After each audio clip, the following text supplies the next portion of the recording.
to another episode of TenNapel Tuesday. I'm actually in my work office right now because I just finished song leading and I figured I'd come over here, get some video stuff done. It's just been a catch-up type of week, trying to get everything situated. I've got behind me the book we've been discussing. And just so you guys know, as we continue here on TenNapel Tuesday, I've been promoting Doug TenNapel in Exile and the YouTube channels and all the things that go along with that. And the fun thing is, he got canceled. And so his Doug TenNapel in Exile channel got wiped out. His Doug TenNapel in Exile archives got wiped out. And so he's moved his political stuff to his art page. And then he's continued his art page and moved that one over elsewhere. And so if you're into Doug TenNapel's art, which I am, you just keep following him from place to place to place to place. And so his political stuff is now moved to where his art channel was, and his art channel's been moved again. And so if you're keeping up with any of this, it's an interesting encounter.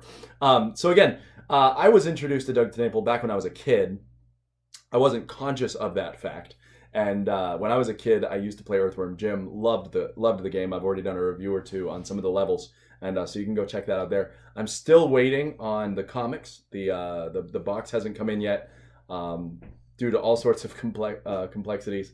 So I will do the unboxing when that arrives, Lord willing, soon. But we'll see. But I do still have just this absolutely beautiful piece of artwork here, and you can't see it. It's just above me on my marker board. But I have the artwork from the inside as the magnet, and I've shown that on a previous episode. And so Doug TenNapel has gone through a really interesting year. He's gone through a really interesting year. If you hear weird noises off the side, my son is in here with me. We just went down to do song leading, and then we're wandering back. Now, this book is, again, just something that's really, really neat as we go through it. And last week what we were doing is we were looking at this idea of comparing specifics with specifics and generalities with generalities. I think that's an unbelievably important principle to get if you can grasp the concept that when you have specific illustrations, it doesn't nullify the whole thing. Now, Doug TenNapel is known for his art. I've shown you most of the pages in this book, it feels like. But again, let me just show you this. Again, they're just gorgeous black and white double page spreads. I mean, it's just good. I'll show you what it looks like in color when I get those comics. But again, he's a black and white artist. Now, one of the articles that he recently did is something called The First Artist. Now, this is really, really cool because what it does is it's talking about these cave paintings. And deep down in these cave paintings, you will find art, and they're categorized as being some of the earliest art. And one of the things that anthropologists love to do is they love to say that everything's religiously motivated. And so again, he goes into this. He says, there are drawings of clearly human figures on the wall. One of man's earliest self-portraits we have on record, because the selfie would take too long. There are transcendent images of odd shapes, assumed to be some sort of religious iconography. They were religious, as G.K. Chesterton makes this point in his book, The Everlasting Man, that the two things we know about the earliest humans was that they were artists and that they were religious. Now, so let me read it from his thing. He says, the paintings of bulls have little ankle bones just above the hooves. He knew what a bull looked like. It's not photoreal, and he clearly couldn't pull the bull into the cave and use it as a reference. So it was drawn from memory. But the hump on the animal's back's where it should be. The hair patterns follow the anatomy of bulls. And while we don't know what the colors were specifically, we can actually pretty much guess because of the pigments left behind. He could have splattered animal blood to make it red, but he didn't. He was more like a scientist. He ground up iron oxide and hematite. And so you've got these scientists who are looking at this stuff going, we know how we got that red color. I call this early artist a cartoonist because the animals are exaggerated. They're cartoony. He isn't drawing to be perfectly accurate. He's expressing the way a bull feels. And that's what I find really neat about art. And one of my favorite pieces of art in here, and I hope he sells it one of these days because I just want this on my wall. It's an art piece of Earthworm Jim in all of his technological glory. And it's showing how the inside of the suit works. And so I don't know if you've ever played Earthworm Jim and you've kind of wondered, how does that work? Like, how is he operating that? You know, when the suit grabs him and uses him as a whip, how does that all work? And yep, so you've got it right there, and it's showing you how the whole system works. Now, why do we care so much about art? Well, G.K. Chesterton points this one out again. He says, morality, like art, consists in drawing a line somewhere. And so if you think about the principles of art, where you have a big white canvas and you just got to draw a line somewhere, that's pretty much morality. Now, the interesting thing about this is, whose morality are you going to take?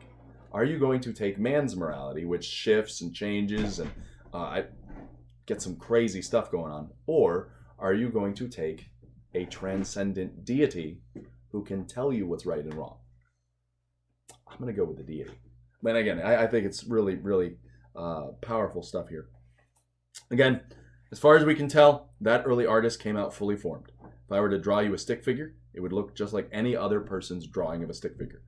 The reason why I don't think there is such a thing as evolution in art is I think that man's mind, if man's mind was much simpler, he would lose the ability to make a mark on paper. Once that man has a conscience, he can make anything from a stick man to Michelangelo's David. Take away the divine spark from that man and you've got a monkey throwing poop. So at least he can still have a career in a modern art museum. And I do find it funny, just to comment on some of his stuff here. It's amazing how when Christianity has an impact, or at least religion, if we don't want to say Christianity, when religion and Christianity has an impact, look at the art that is produced. Look at the grandeur. Look at the sweeping cathedrals. Look at the things that are directed to God, push the eyes upward. But then look at what happens when mankind gives into his basest instincts.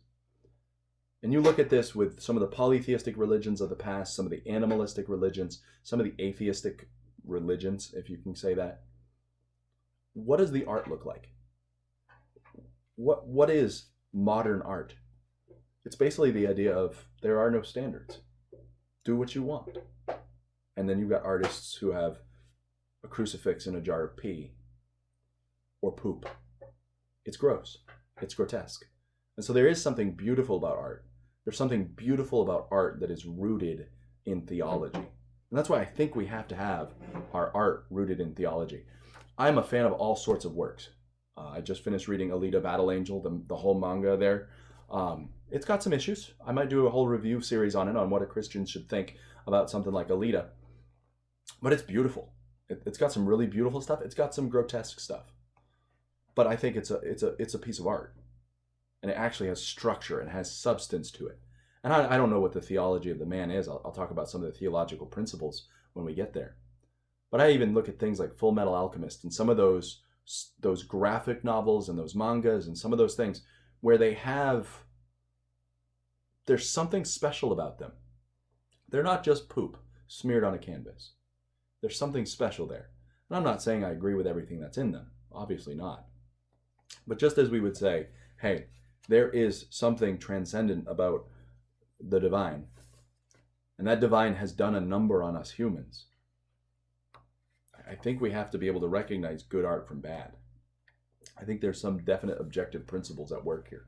I'll just conclude with what he said. He says, I guess what I'm saying is drawing a modern character isn't something new, but more like something very old. Earthworm Jim may not stand the test of time. One can only dream of having work read 17,000 years away from now. But I wouldn't even have a chance if I didn't start by drawing the simplest of lines. If you can't fail or succeed, it means you haven't tried at all. And a lot of people live in shame and embarrassment, and they're just afraid to try new things, or they're afraid of the mockery they're going to get for trying a new thing. Try. That's all you can do, is try. And that's what it is. Guys, thank you for joining me here on the TenNapel Tuesday. Hope you guys enjoyed. Again, we're continuing our work through this beautiful, beautiful work right here. And welcome to the office.